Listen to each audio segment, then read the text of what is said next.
Bhakyo Vaidurya Sopanaha Padam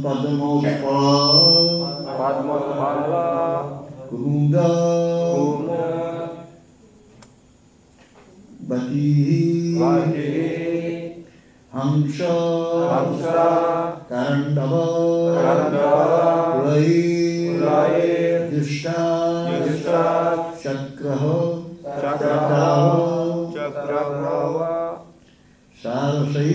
Sarasai Bhakyo Vaidurya Sopanaha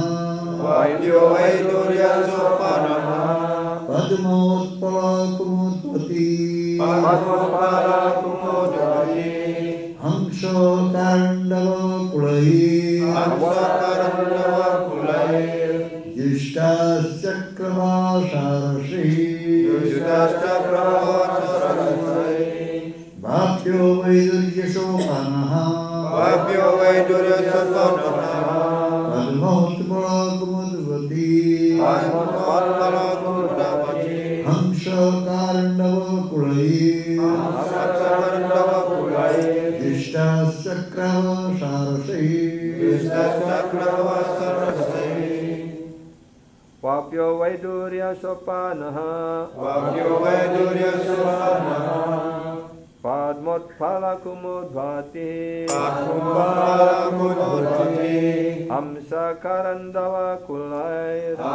Karandava Kulai Jushta Chakrava Sarasai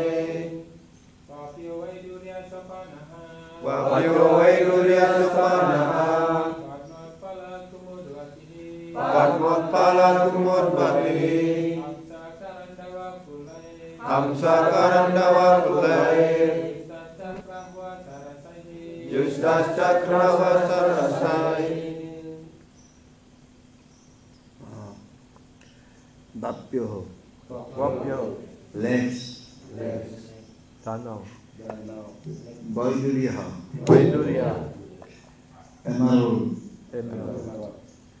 Sopanaha Which staircases dengan teras Padma lotuses Utpala blue lotuses Kumudvati full of leaves dengan tuyul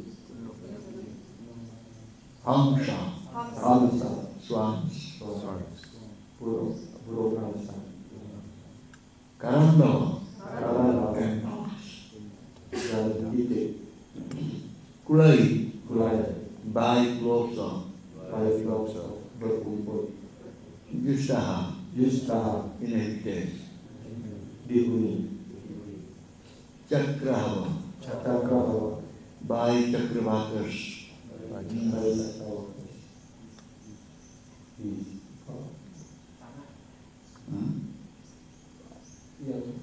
Angsa tapi yang warnanya abu-abu Chakravaka belum tak tahu Sarasai and by crabs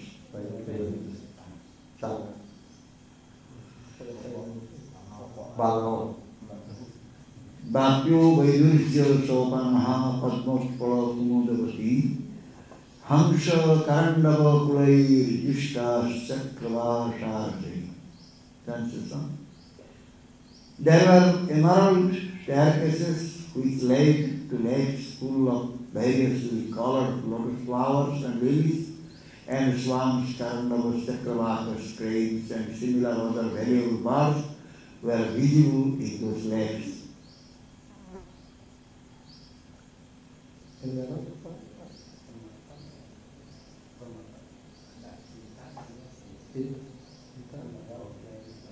Diamond Intan. Vaidurya, one type of pearl, one type of gemstone. Vaidurya. Permata.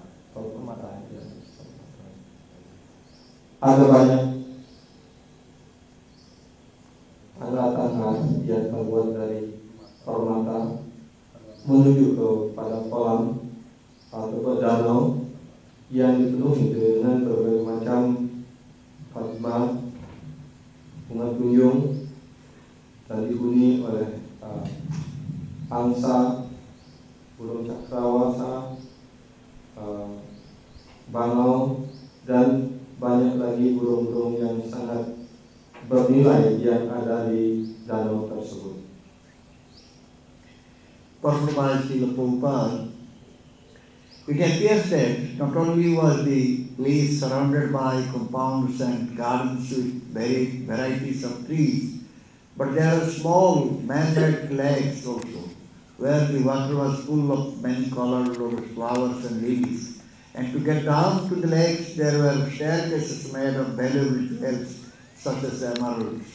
By the beautifully positioned garden houses, there are many luxuriant birds, such as swans, chakravakas, karandavas, and cranes. These birds generally do not live in hilly places like crows do.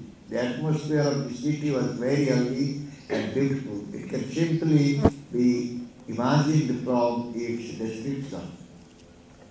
Penjelasan dari Yang Mulia Srila Prabhupada. Tampaknya di sini yaitu bahwa tidak hanya tempat-tempat yang dikelilingi oleh perkampungan dan taman-taman dan dengan berbagai macam pohon, tetapi di sana ada juga kolam-kolam ataupun danau-danau kecil yang dibuat oleh manusia, di mana airnya penuh dengan berbagai macam bunga padma berwarna-warni dan juga tunjung. Dan untuk turun ke dalam danau tersebut ada anak-anak tangga yang terbuat dari berbagai macam permata yang bernilai. Dengan penempatan taman yang sangat indah dan rumah-rumah yang mewah, juga ada banyak burung-burung, burung angsa, cakrawala, kandarwas, dan bangau. Burung-burung ini umumnya tidak tinggal di tempat-tempat yang kotor seperti burung gagak lakukan. Suasana dari kota tersebut sungguh-sungguh sangat sehat dan indah. Hanya coba ini dapat dibayangkan dari uraian yang dijelaskan di atas. Okay? Bhakyo Vayurjya Sapanaha Padmapala Kumudavati Hamsa Karnavakulai Yushta Chakravaha Sarasi.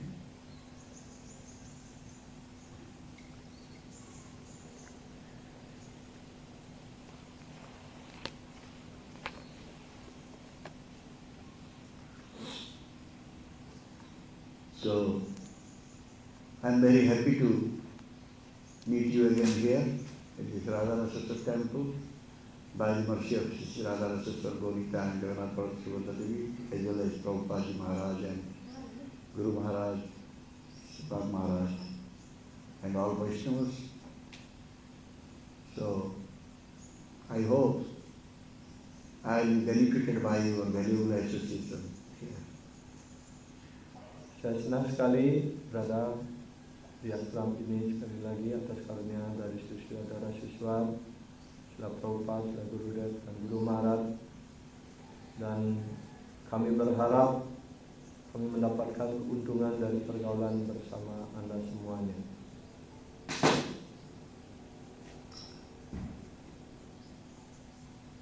I heard that so many brahmacharis are now in the temple. So many devotees are there. Ya, Prabhu mendengar ada banyak brahmachari yang tinggal di temple sekarang. But only I can see very few here. Tapi hanya beberapa yang hadir di sini. How many are there now, Banyatu? Huh? 17. 20.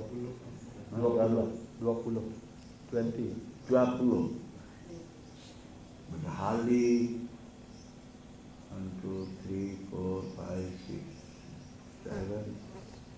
There were maybe Mataji 3, 4 here. Under Mataji cooking. Under Mataji cooking. Cooking. 4. 4 Mataji cooking. Listen in there from John because he listened there. Yes, he listened. Oh, that's good. Anyway, I'm thinking that they are cooking, they are engaged in seva. Anyway, this is about Dhruva Maharaj return home. The description is given how Dhruva Maharaj is welcomed by King Uttanapad and his associates and also inhabitants of the kingdom, how they received Dhruva Maharaj. It is spoken about this thing in this chapter.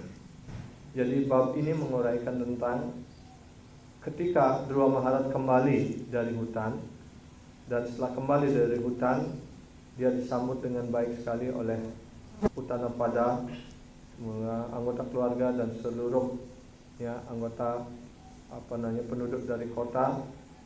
Dan di sini juga diuraikan tentang bagaimana mereka sangat bahagia dalam menyambut kedatangan Dhruva Maharaj. Generally, anyone comes back after getting victory in any war or some battle, they are considered to be the hero, and that hero is being received very nicely. Jadi umumnya kalau pahlawan ataupun tentara ataupun para kesatria setelah kembali dari peperangan dan dia memenangkan peperangan, dia disambut oleh semua warga, oleh raja dan sebagainya dengan kebesaran, dengan penuh penghormatan sebagai pahlawan. This was not applicable here because Dhruva Maharaj is very tiny boy, young boy. Dan ini tidak berlaku di sini karena Dhruva Maharaj hanya seorang anak kecil saja. So why then so much arrangement to receive him so nicely? Tetapi kemudian kenapa mereka menyusun ataupun mengatur sedemikian rupa hal-hal yang sangat luar biasa untuk menyambut kedatangan Dhruva Maharaj? Karena dia bukan seorang pahlawan yang memenangkan peperangan. Right.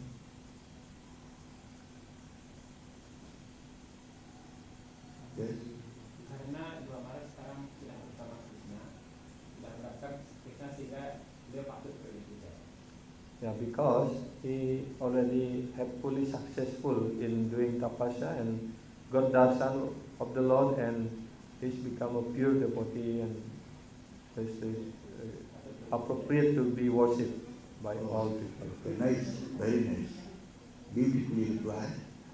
So why one will come back to again material platform if you will have darshan of Bhagavan Krishna or Vishnu? Dan sekarang pertanyaan berikutnya, jadi kalau seseorang sudah mendapatkan darshan dari Bhagavan Sri Vishnu, kenapa dia harus kembali lagi ke dunia ini pada urusan material? This is our goal. Karena tujuan kita adalah untuk bertemu dengan Sri Vishnu. Our goal is to get darshan of Bhagavan. Karena tujuan kita adalah untuk bisa darshan dengan Sri Bhagavan. So when one will see Bhagavan, his all desire is fulfilled. Dan ketika seorang bisa melihat Sri Bhagavan, bisa darshan dengan Sri Bhagavan, segala keinginannya sudah terpenuhi. These pancha tanmatra, 5 tanmatras are there, sensible objects, and that is giving us always trouble.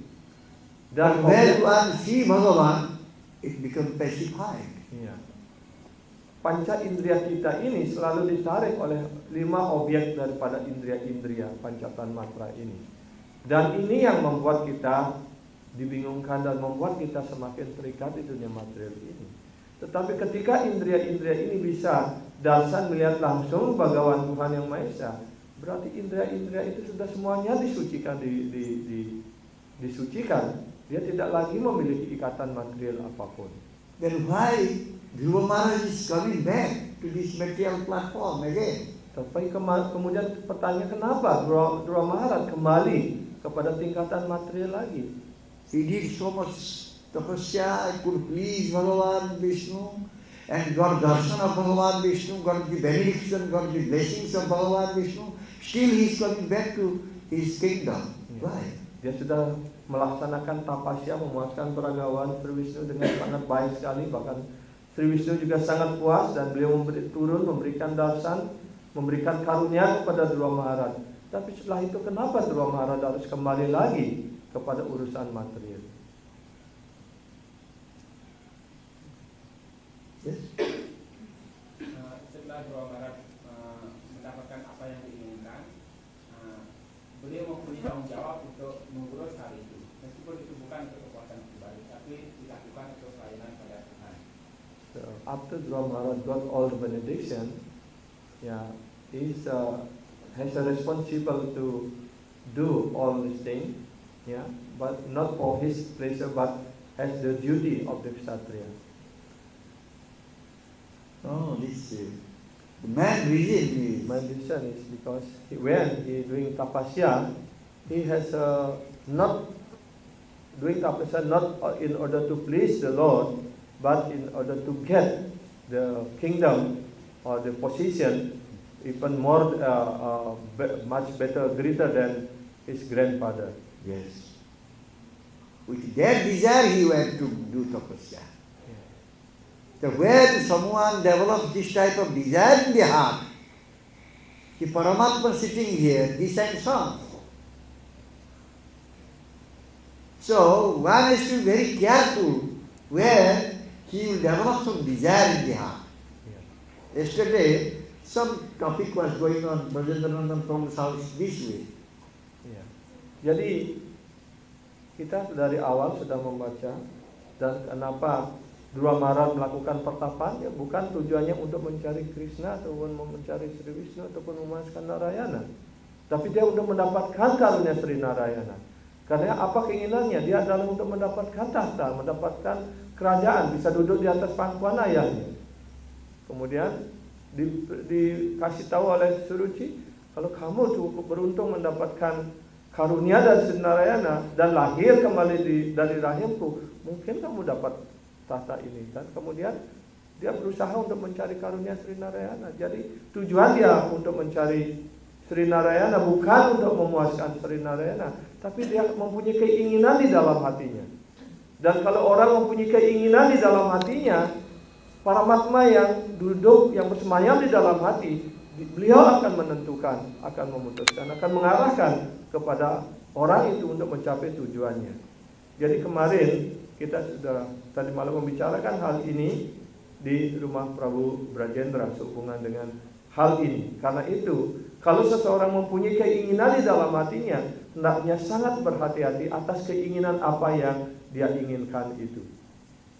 So if one will develop some desire in the heart to get some material benefit, material benediction, then Krishna sitting as Paramatma in the heart, he sanctions it. He actually by his sanction one gets it.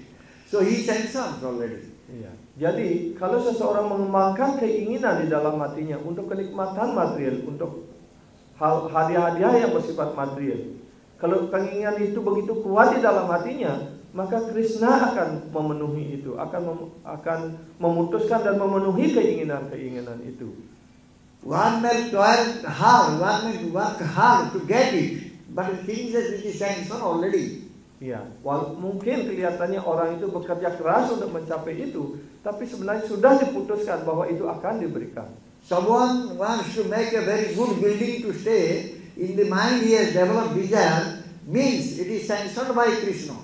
Already sanctioned. Only thing is that he has to do some hard work to get it, or it will take some time to get it. If not in this life, maybe next life he will get it. Iya. Kalau seseorang mempunyai keinginan yang sangat kuat di dalam hatinya, di dalam pikirannya, dia ingin membuat sebuah bangunan yang besar, ya, membuat istana, dan keinginan itu sudah dipenuhi oleh Krishna. Sekarang tinggal orang itu harus bekerja keras untuk mewujudkan itu. Kalau tidak bisa dalam hidup ini, dalam hidup berikutnya tujuan itu akan terpenuhi. But when someone have darshan, someone will get darshan of Bhagavan, he will forget to beg for this type of benediction. Tapi ketika seseorang memperoleh darshan dengan Sri Bhagavan, dengan Tuhan Yang Maha Esa, maka segala keinginan materialnya itu dia lupakan. Because someone is not seeing Bhagavan, not having darshan of Bhagavan, he is seeing Maya's illusory energy of Bhagavan. Karena kalau orang tidak melihat Bhagavan, dia tidak mengerti tentang Bhagavan, maka dia hanya bisa melihat objek-objek material ataupun tenaga maya dari Tuhan. And he develops desire for Maya. Dan dia mengembangkan keinginan untuk maya. When he sees Bhagavan, already it is sanctioned. Dan ketika dia melihat Sri Bhagavan, darshan dengan Sri Bhagavan, segala hal sudah diputuskan. Suppose someone will like to have a beautiful wife and 5 or 10 children, it is sanctioned already. After that you will see Bhagavan, but it is already sanctioned. Then you will say, I don't need it. No, it cannot be possible. You have to take it. Because you have already a developed desire. Kalau seseorang, sebagai contoh, kalau seorang ingin memiliki seorang istri yang cantik dengan 10 anak, dan keinginan itu sudah begitu kita menginginkan, Tuhan sudah memutuskan, ya, kamu boleh mengambilnya. Tapi kemudian orang itu melakukan pertapaan, menempuh jalan bakti dan sebagainya, kemudian memperoleh darshan dengan Sri Bhagavan, dan dia melupakan hal itu, dan kemudian mengatakan dia sudah puas dengan darshan dengan Bhagavan, dia tidak ingin itu, tapi Tuhan sudah memutuskan, tidak boleh menolak lagi karena itu sudah diputuskan. Kamu harus ambil itu sekarang. And same thing happened to Dhruva Maharaj. Dan hal yang sama terjadi dengan Dhruva Maharaj. He wanted the position beyond, above than his grandfather's position, because he was not allowed to sit in the lap of his father by his stepmother Suruchi. Dan hal ini sama terjadi dengan Dhruva Maharaj. Dhruva Maharaj, ya, menginginkan kerajaan yang lebih besar dari apa yang dimiliki oleh kakeknya. Karena ketika dia ingin duduk di atas pangkuan ayahnya, dia dilarang oleh ibu tirinya, oleh Suruchi. And when Bhagavan appeared, Bhagavan Vishnu said, you beg some benediction from me, I will give you. Then he said, no, I don't need anything. Dan ketika dia sukses melaksanakan pertapaannya, dan Sri Vishnu datang di hadapannya, Sri Vishnu mengatakan, kamu boleh memohon apapun yang kamu inginkan. Dan Dhruva Maharaj mengatakan, oh saya tidak ingin apa-apa, saya sudah puas dengan bertemu dengan Anda. But it cannot be possible because already you have developed desire and I have sanctioned it. Ya, itu tidak mungkin karena kamu sudah mengembangkan keinginan dan saya sudah memutuskan akan memberikan hadiah itu. So one thing can be happen. If someone will get the benediction of Bhagavan and he will see that this is coming from Bhagavan, then he will consider in different way than a material person. A material person, when he develops desire and gets some benediction or some benefit, then he considers different way. Yeah. And a devotee who sees Bhagavan, who gets the direct mercy of Bhagavan, and he could realize this is the mercy of Bhagavan. So that is different. Jadi kalau seseorang melaksanakan pertapaan dan kemudian darshan dengan Sri Bhagavan, dapat memperoleh darshan dari Sri Bhagavan, dia mendapatkan karunia apapun juga, dia mengerti oh ini adalah karunia dari Sri Bhagavan. Tapi kalau orang material menginginkan sesuatu di dalam hatinya, di dalam pikirannya, kemudian dapat memenuhi keinginan itu, dia berpikir oh ini adalah karena saya kerja keras dan saya mendapatkan hal ini, wajar saya mendapatkan. Dia tidak berpikir ini karunia Tuhan. Itulah perbedaannya antara orang material dengan penyembah. The material person, he thinks that I had developed desire and by my own endeavor, effort, I could do it. Dan orang material akan berpikir, oh saya mempunyai keinginan dan atas usaha saya, atas kerja keras saya dapat mewujudkan keinginan itu. But a devotee, he does not think that. Tetapi para penyembah dia tidak akan pernah berpikir seperti itu. He always becomes obliged or grateful to Bhagavan because Bhagavan has sanctioned it. Bhagavan has given it. Seorang penyembah akan selalu taat kepada Tuhan dan selalu merasa berutang budi kepada Tuhan. Karena apapun yang dia peroleh itu hanyalah atas karunia Tuhan, diputuskan oleh Tuhan. Those who are thinking I did it by my own self, he is developing false ego. Dan kalau orang berpikir bahwa saya yang mengerjakan atas usaha saya sendiri, dia sebenarnya sedang mengembangkan keakuan palsu. But those who are thinking that this is given by Bhagavan Krishna or Vishnu, they are bhakta, they are considered to be bhakta, and they don't develop any false ego. Ya, tetapi sebaliknya, kalau seorang apapun yang dia peroleh, sukses apapun yang dia capai, dia selalu berpikir, oh ini semata-mata atas karunia Tuhan, atas karunia Sri Wisnu, maka dia tidak akan pernah mengembangkan ke ego palsu apapun. Therefore now onwards, Dhruva Maharaj, he will just like a devotee, very pure devotee, he will act according to the desire of Bhagavan Krishna or Vishnu. Ya. Dan sekarang setelah sukses berdasarkan dengan Sri Wisnu, kembali ke kerajaan, Dhruva Maharaj bertindak seperti seorang penyembah murni, dan apapun yang dia lakukan sesuai atas keinginan dan perintah dari Tuhan Sri Wisnu. Rai Ramananda was asked question by Mahaprabhu. Mahaprabhu asked question to Rai Ramananda, Khyatiর মধ্যে কোন খ্যাতি সার? Among the fames, name fames, which is the best fame? Ya. Sri Chaitanya Mahaprabhu bertanya kepada Ramananda Rai, di antara kemasyhuran apa yang terbaik, yang paling hebat? Krishna Bhakti Vina Khyati Nahi Ar. Krishna Bhakti Vina Khyati Nahi Ar. Khyati Nahi Ar. If someone will become Krishna Bhakta, then he will become very glorious one, very famous one. Kalau seseorang menjadi penyembah Krishna, maka orang itu akan menjadi orang yang paling mulia, orang yang paling termasyhur. So now Dhruva Maharaj has become Vishnu Bhakta, Krishna Bhakta. Dan sekarang Dhruva Maharaj sudah menjadi Vishnu Bhakta, menjadi Krishna Bhakta. And he is very glorious now, very famous now. Dan sekarang dia menjadi orang yang sangat termasyhur, orang yang sangat terkenal sekali.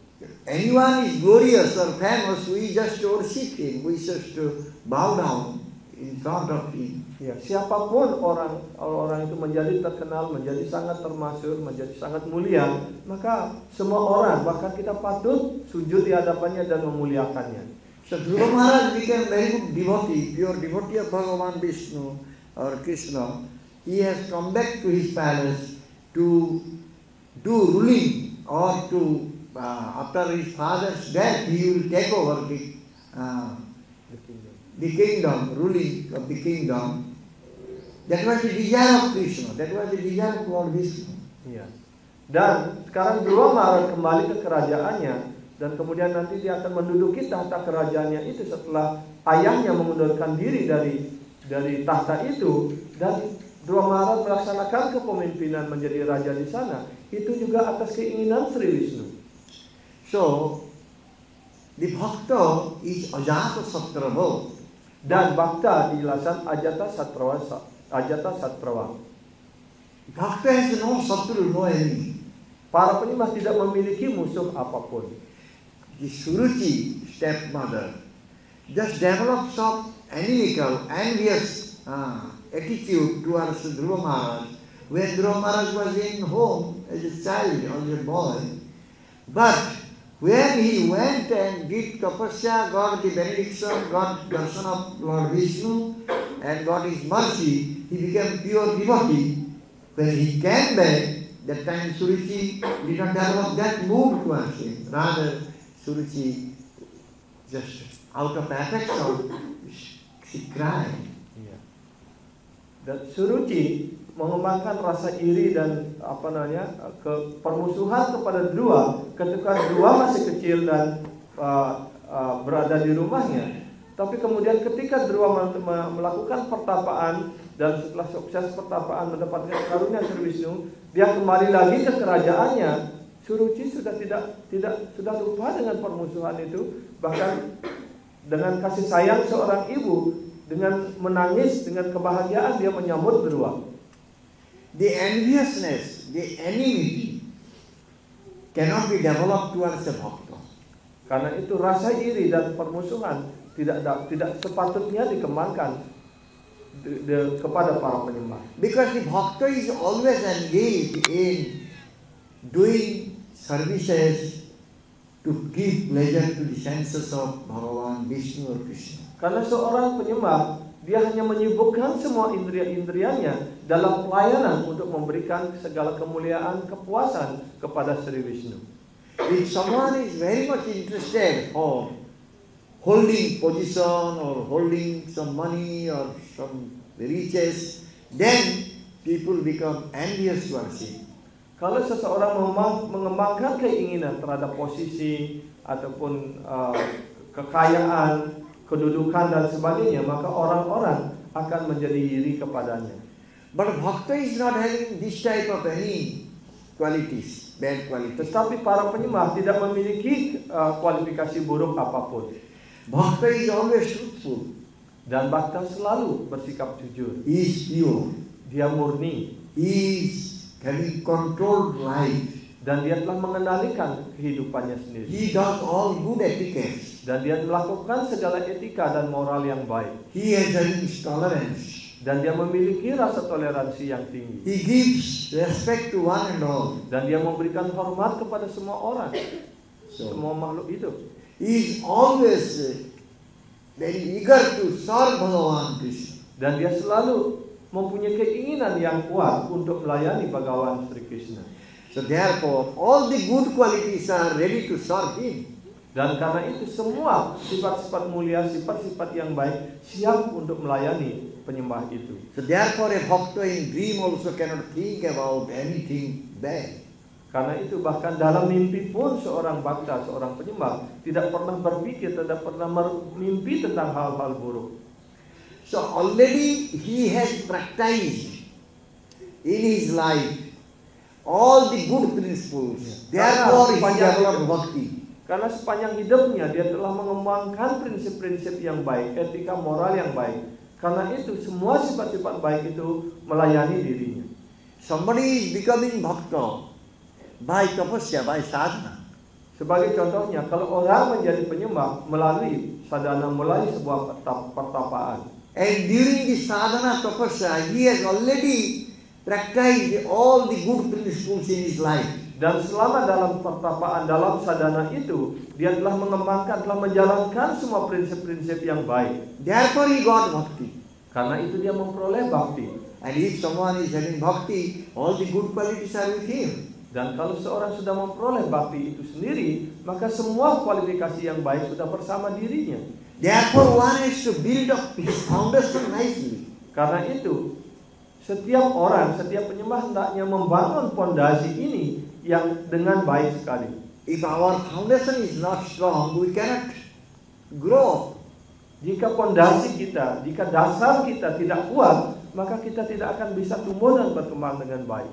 We are suffering here due to forgetfulness. We have forgotten Bhagavan Krishna or Vishnu. Kita menderita di dunia material ini hanya disebabkan karena kita telah lupa pada Krishna. And we are always having so many thoughts, so many thinking about material enjoyment because we are not putting Bhagavan Krishna or Vishnu in the central place, focus point. Dan pikiran kita, hati kita direbut, dikerubuti oleh begitu banyak keinginan-keinginan material. Dan kita selalu menderita karena kita tidak menempatkan Sri Krishna sebagai titik pusat kegiatan kita. It is going to such an extent that we are also not ready to accept Bhagavan's presence. Dan kita juga tidak siap untuk menerima kehadiran Bhagavan Sri Krishna pada diri kita.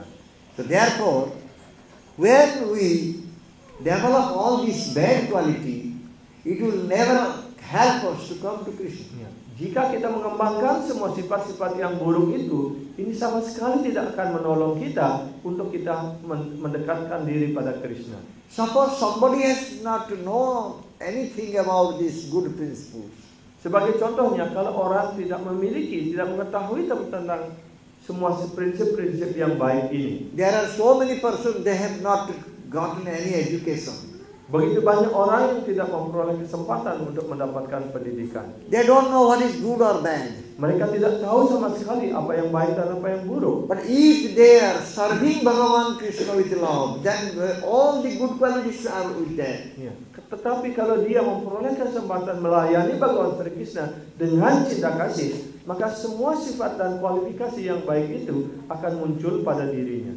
So Bhagavad Bhakti, the seva to Bhagavan is the main point. Karena itu Bhagavad Bhakti, pelayanan cinta bakti rohani kepada Bhagavan Sri Krishna adalah urusan yang paling utama. All these other qualities, good principles, it will follow it. Maka sifat-sifat dan kualifikasi yang baik lainnya akan mengikuti dengan sendirinya. Who is serving Bhagavan Krishna or Vishnu, he must be niskama. Siapapun yang melayani Bhagavan Vishnu, Bhagavan Sri Krishna, dia disebut niskama, artinya tidak memiliki keinginan material apapun. If he is doing niskama seva, kalau dia melaksanakan niskama seva ataupun pelayanan tanpa keinginan material apapun, then dharma, jnana, vairagya, everything is following him. maka dharma, vairagya, dan jnana pengetahuan otomatis akan mengikuti diri orang itu. Not only that, all the demigods, bahkan semua dewa, always fully absorbed within him. ya, sepenuhnya kusuk pada diri orang itu. So, if someone is constantly doing seva to Lord Hari, Jadi kalau seseorang secara terus-menerus melaksanakan pengabdian sewa kepada Bhagavan Sri Hari, he cannot develop other material desires in his heart. maka dia tidak akan mungkin dapat mengembangkan keinginan material apapun di dalam hatinya. He cannot be so much attached to his family life or material life. Dia tidak mungkin begitu terikat dengan kehidupan material ataupun dengan kehidupan keluarganya. Because he is busy in Kevala Bhakti. Ya, karena dia selalu sibuk di dalam Kewala Bhakti. What is Kevala Bhakti? Pure Bhakti. Huh? One-pointed. One-pointed. Ya. Only single. Aikantika Bhakti, Kevala Bhakti means Krishna is my Lord of my life. Ya. Dia akan mengembangkan Kewala Bhakti ataupun Aikantika Bhakti. Artinya Bhakti yang hanya terpusat pada satu titik, hanya pada Krishna. Dia tidak pernah menyimpang sedikit pun dari tujuan itu. If you not develop this Kevala Bhakti, Aikantika Bhakti towards Bhagavan, Kalau dia Krishna or tidak Vishnu, mengembangkan Kewala Bhakti ataupun Aikantika Bhakti ini kepada Bhagavan Sri Vishnu ataupun Sri Krishna, then he will develop so many concoction, speculation. pasti dia akan mengembangkan begitu banyak hayalan dan angan-angan pikiran. And this speculation, concoction will take him to do so many bad things. Dan penafsiran ataupun angan-angan pikiran ini akan menarik orang itu melakukan banyak kegiatan yang Rama buruk. Bhakta Sekuta Mahat Guna. So where there is good qualities, Jadi kalau demikian halnya, di mana ada sifat-sifat yang baik lagi, if someone is not Bhakta, so we cannot expect any good qualities from him. jadi kalau dia tidak menjadi seorang bhakta, kita tidak dapat mengharapkan sifat baik apapun pada diri orang itu. So there are so many vegetarians in the world. So many are not taking any intoxication. Ya. Begitu, So many are not going for illicit sex. So many are not doing gambling. Do you think that they are good? ya. Begitu banyak orang di dunia ini mengikuti hidup vegetarian. Begitu banyak orang yang tidak mabuk, tidak memakai drug, ataupun tidak berjudi, tidak merokok dan sebagainya. Apakah hanya dengan cara seperti itu dia memiliki sifat-sifat yang baik? Are they happy? Apakah dia puas dengan sifat yang seperti itu? Because they have given up everything. Karena mereka telah meninggalkan yang mestinya menjadi ikatan materialnya. They have given up everything. Mereka telah meninggalkan segala-galanya. But they are not thinking about Bhagavan Krishna. Tapi mereka ini tidak pernah berpikir tentang Bhagavan Sri Krishna. They have also forgotten Bhagavan Krishna, Dan dia juga telah melupakan Bhagavan Sri who Krishna, is the Supreme Personality of Godhead. di mana beliau adalah personalitas Tuhan yang Maha Esa. So what is the use? Jadi apa manfaatnya sifat itu? Giving up illicit sex, giving up meat eating, giving up intoxication, giving up gambling. he is still not good. Walaupun dia telah meninggalkan hubungan perzinahan, meninggalkan perjudian, dia tidak mabuk lagi, dia tidak dia hidup vegetarian. Tapi kalau satu hal dia tidak lakukan, dia tidak berbakti kepada Sri Wisnu, dia tidak mengembangkan mengembangkan bakti pelayanan pada Sri Wisnu, maka semua sifat-sifat baik itu tidak ada nilainya. So now we came to conclusion, unless we develop Hari Bhakti or Krishna Bhakti or Vishnu Bhakti, we may do many good things, it has no value. Iya. Sekarang kita sampai pada sebuah kesimpulan, oleh karenanya kalau seseorang tidak mengembangkan pelayanan ataupun cinta bakti rohani kepada Bhagawan Krishna, Bhagawan Sri Wisnu, maka semua usaha-usaha baik apapun yang dilakukan itu tidak mempunyai nilai apapun. The cruel hunterman Mrigari could become very good bhakta. Bahkan sebaliknya, Mrigari, seorang pemburu yang sangat kejam sekali, dia dapat dirubah menjadi seorang penyembah yang murni.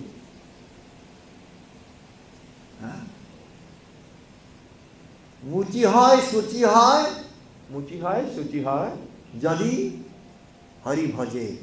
jadi hari bhaje. Suci hai, muci hai, Suci hai, muci hai, jadi Hari tyage. Like that. jadi hari tyage. One muci, komla, can become a pure devotee if he is doing Hari bhajan. Ya. Bahkan seorang sudra ataupun orang yang rendah, sebagai seorang tukang sepatu yang sangat rendah, yang sangat kotor, dia dapat menjadi menjadi suci, dapat disucikan menjadi orang mulia, orang suci hanya dengan menjadi penyembah Sri Krishna ataupun Sri Wisnu. And if he is not doing, then he may be suci, but he is not considered to be muci. Tetapi kalau walaupun orang itu dianggap suci ataupun sebagai brahmana, tapi kalau dia tidak melaksanakan Wisnu Bhakti, tidak melaksanakan Hari Bhakti, maka orang itu dianggap orang yang kotor. So then question comes, how can Hari Bhakti will be developed? Dan sekarang pertanyaannya, bagaimana orang dapat mengembangkan Hari Bhakti ini? How?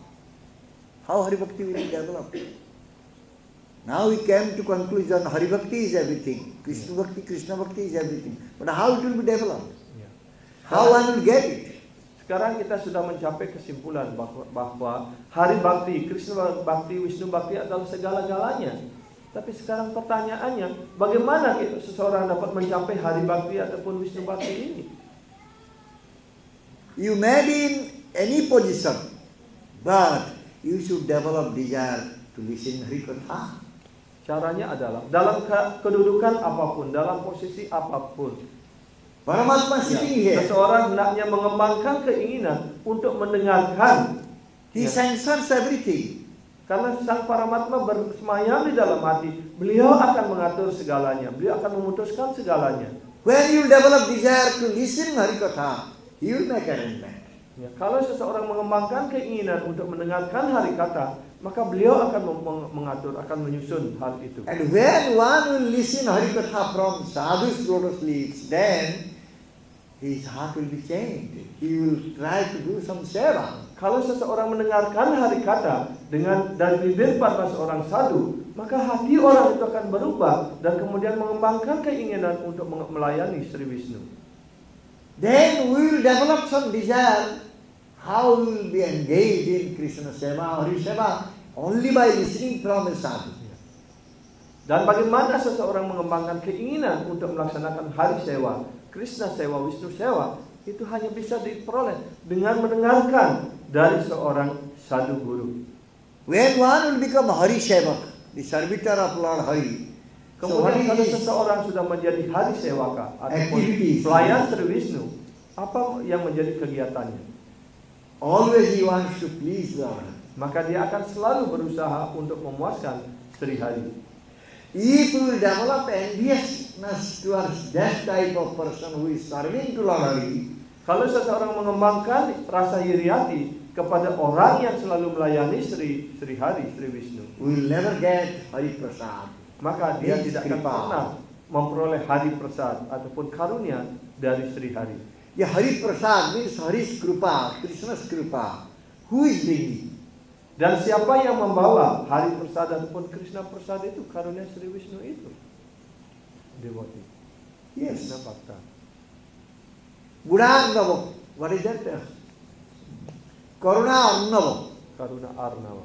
The mercy ocean.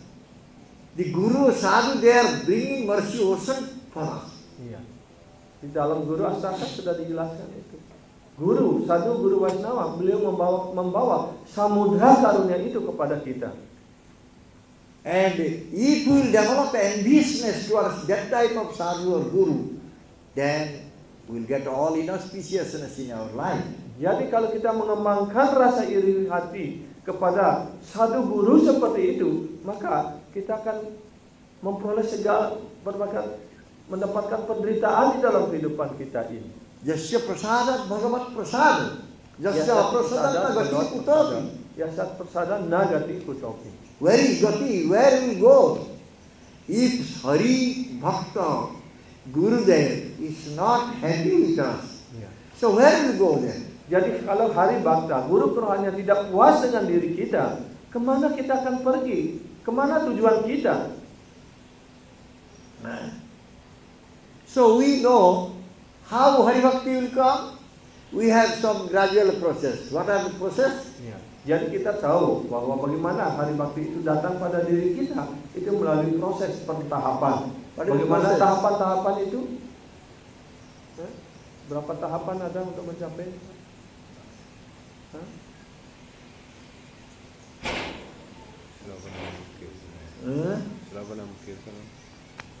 Adu Shraddha, Tata Sadhu Sangha, Tata Bhajan Kriya, Tata Anartha Nivritti. There are 8 stages in order to get gradual process. So Anartha Nivritti. Unless our Anartha is gone, we cannot get Hari Bhakti. Ya. Jadi mulai dari Adu Shraddha, Tata Sadhu Sangha, Bhajana Kriya, Anartha Nivritti. Sampai kita segala anarta itu dihilangkan dari hati kita, maka kita tidak mungkin memperoleh Hari Bhakti ini. So, we should try to get rid of this anartha. Karena itu kita hendaknya berusaha untuk terbebas dari anarta ini. How? Bagaimana caranya? How one can become free from anarthas? Bagaimana seseorang bisa terbebas dari anarta ini? Veda, how will become free from anartha?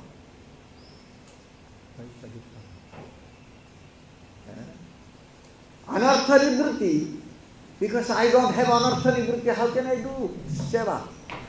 Ya, kalau kita tidak memiliki anartha nivritti ini, kalau kita tidak dibebaskan dari anartha ini, bagaimana kita dapat melakukan sewa, melakukan pelayanan?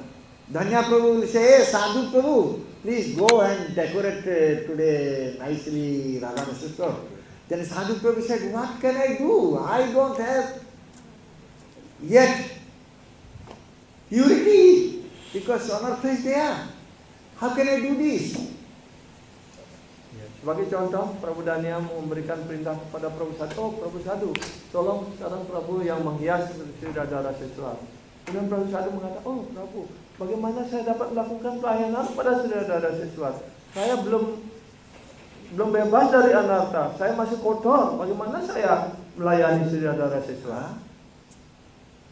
So, Dhanya said, okay. Then Dhanya, the other brahmachari, please go and do. He went and he did. The Sadhu Prabhu is trying to get rid of anartha. Hey Baba, 10 years gone. Until now, the anartha is not going. So, I am not able to do Hari Bhakti, Hari Seva. Dan kemudian Prabu Dania, oh ya, baik kalau demikian. Ya, Prabu Dania menyuruh penyembah yang lainnya, oh Prabu silakan. Rias sudah ada sesuatu sekarang. Oh ya Prabu, saya akan mengerjakannya dengan senang hati. Ya. Tapi di sini Prabu Sadhu berusaha sudah 10 tahun berusaha untuk bebas dari anartha, tapi dia tidak mampu menghilangkan anartha itu dari dirinya. Ya, anartha is just like ocean. Karena anartha itu bagaikan samudra. Kalau dosa nidhi. Ya, kalau dosa nidhi. Ya. Dan Kali Yuga ini dibandingkan seperti samudra dosa, lautan dosa.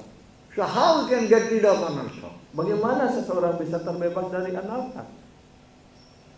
When we will develop desire to get artha, then anartha will go. Ya. Kalau kita mengembangkan keinginan untuk mendapatkan artha, Artha means paramartha. ya, maka anartha akan hilang. Artha yang dimaksudkan di sini adalah paramartha. What is paramartha? Apa yang disebut dengan paramartha? Krishna prema. Paramartha is Krishna The ultimate goal. The ultimate goal. Spiritual activities, you can say. Paramartha line means spiritual activity. Dalam salah satu sisi, paramartha itu artinya Paramartha also love of Godhead. Paramartha also goal of our life. Paramartha juga adalah tujuan hidup kita. And also paramartha means spiritual activities. Ya, paramartha juga artinya adalah aktivitas spiritual. Unless we develop desire to get paramartha, Sampai kita mengembangkan keinginan untuk mendapatkan paramartha, the anartha will never go. maka anartha ini tidak akan pernah hilang dari diri kita. When we develop desire to get some paramartha, then only anartha will go. Kalau seseorang mengembangkan keinginan untuk mendapatkan paramartha ini, maka berangsur-angsur anartha ini akan hilang dari diri kita. So therefore, we must engage ourselves in paramartha. How Karena to get itu kita paramartha? harus Then menyibukkan activities. diri kita dalam paramartha ini, baru kita akan terbebas dari anartha ini. And only by giving advice, instruction to others will not work out. Ya. Hanya dengan memberikan petunjuk dan perintah kepada orang lain, ini juga tidak akan membantu diri kita. We will have to do ourselves. Kita harus mengerjakan itu sendiri. We will have to show the examples to others.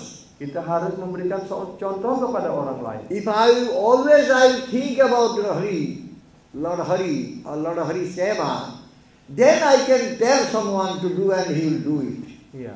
Kalau kita selalu berpikir tentang hari sewa ataupun pelayanan kepada Sri Hari, dan kita mengerjakan hal itu, dan ketika kita menyuruh orang lain melakukan, maka dia juga akan mau melakukannya. At the same time, only by listening and listening and listening will not help. We will have to do something. Iya. Juga sebaliknya, hanya dengan mendengarkan dan mendengar terus kita tidak melakukan apa-apa, itu juga tidak menolong diri kita. Setelah kita mendengarkan, kita harus melakukan sesuatu, mengerjakan sesuatu. Some are there, they don't want to serve Bhagavan, they want to only listen, sit and listen. Ya, banyak orang yang hanya ingin mendengar saja, dia tidak mau melakukan apa-apa. They want to study only. Dia hanya ingin belajar terus.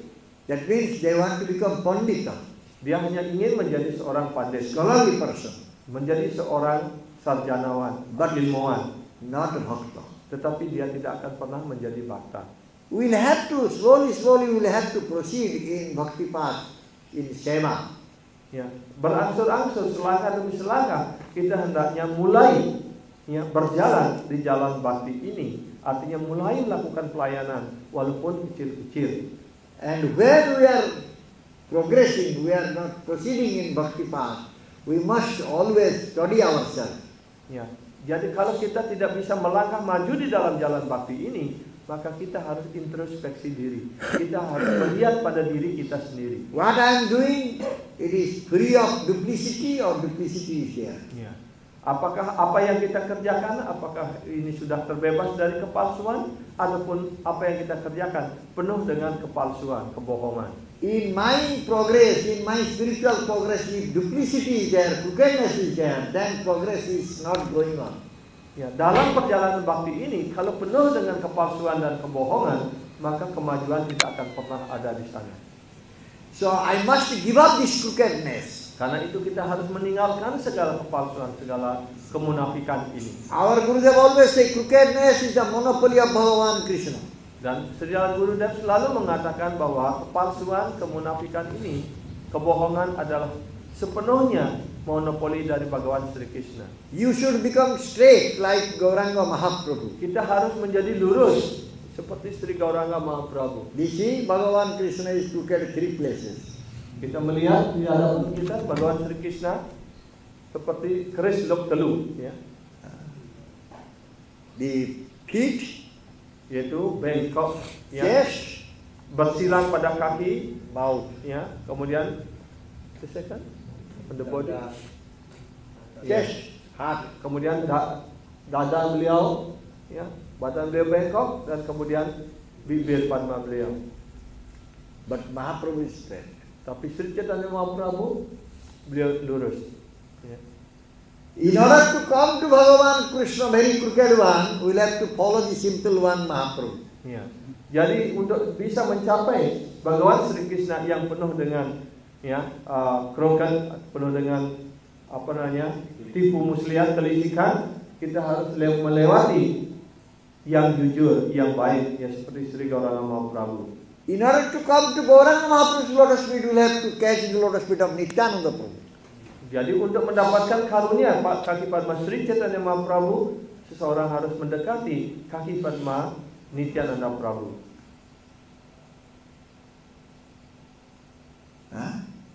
Heno Nitai Dine Bhai Radha Krishna Paitana. Dilakari Dhara Nitai Pai. If you are not catching very strongly Nityananda's lotus feet, you cannot get Radha Krishna in Vrindavan. Kalau kita tidak memegang erat-erat kaki Padma Sri Nityananda Prabhu, maka seseorang tidak mungkin dan mendapatkan pelayanan kepada Sri Radha Krishna di Vrindavan. And in order to come to Nityananda Prabhu, we will have to touch the lotus feet of all Vaishnavas. Dalam rangka untuk mendapatkan karunia dari kaki Padma Sri Nityananda Prabhu, kita harus menyentuh kaki Padma semua Vaishnava. Goswami, other Vaishnava Acharyas, para Vaishnava Acharya yang lainnya. Then we can understand how Nityananda Prabhu is so blissful. Dan dengan demikian barulah kita dapat merasakan, baru dapat mengerti bahwa Nityananda Prabhu begitu tenang, aman dan damai. Aha Prabhu Nityananda, Aha Prabhu Nityananda, Premananda Sukhi. Kripa Bolokana karena Ami Boro Sukhi. Duki. I am really suffering soul. Oh Nityananda Prabhu, hamba ini sungguh-sungguh orang yang sangat menderita, penuh dengan duka cita, penuh dengan kesedihan. Mohon berikanlah karuniamu kepada diriku sehingga hamba pun menjadi bersukaria. Today we are here. Pada hari ini kita di sini. We are listening Harikatha. Kita mendengarkan Harikatha. So this is His mercy. Ya. Dan ini bisa terjadi hanya atas karunia dari beliau, dari Sri Radha Krishna, dari Sri Gauranga. Bhagavan Krishna is so merciful. He has arranged for us how we can listen Harikatha. Bhagawan Sri Krishna begitu penuh karunia, bagaimana beliau menyusun supaya kita dapat mendengarkan Harikatha. There was no center here. Tidak ada perlindungan lain bagi kita di sini. Then one center came Padangala. Then next center came Radharasaswar. Then slowly center came. Sebelumnya belum ada pusat. Waktu Gurudev datang, kita tidak punya pusat kegiatan dimanapun. Kita pindah dari satu rumah ke rumah lain. Tapi sekarang ada pertama center Padangala, kemudian di sini, kemudian sekarang berkembang di mana-mana ada center, ada pusat. So this is the mercy of Krishna. Dan ini hanyalah karunia dari Sri Krishna. This is the mercy of Gauranga Mahaprabhu. Dan inilah karunia dari Sri Gauranga Mahaprabhu. This is the mercy of Nityananda Prabhu. Dan inilah karunia dari Nityananda Prabhu. And this is the mercy of Vaishnava Acharyas. Dan inilah karunia dari para Vaishnava Acharya. Therefore so many centers are there where we can go and listen Harikatha. Karena itu sekarang ada cinta di mana-mana, di mana kita bisa pergi untuk mendengarkan Harikatha. So in our life we need only to listen Harikatha and chant Harinam. Dalam hidup ini kita hanya perlu mendengarkan Harikatha dan mengucapkan Mahamantra Hare Krishna. There is no other activities to do. Sravanam Kirtanam only. Tidak ada kegiatan lain yang harus dilakukan, hanya dengan Sravanam Kirtanam. Who is always doing Sravanam Kirtanam, his Atma is always engaged in Krishna Seva. Siapapun yang selalu menyibukkan diri dalam proses Sravanam Kirtana ini, maka dirinya akan selalu menuju kepada Sri Krishna. And by doing service, seva to Krishna Bhagavan is always blissful. Dengan selalu melaksanakan sewa, pengabdian kepada Bhagavan Sri Krishna, maka dia selalu hanyut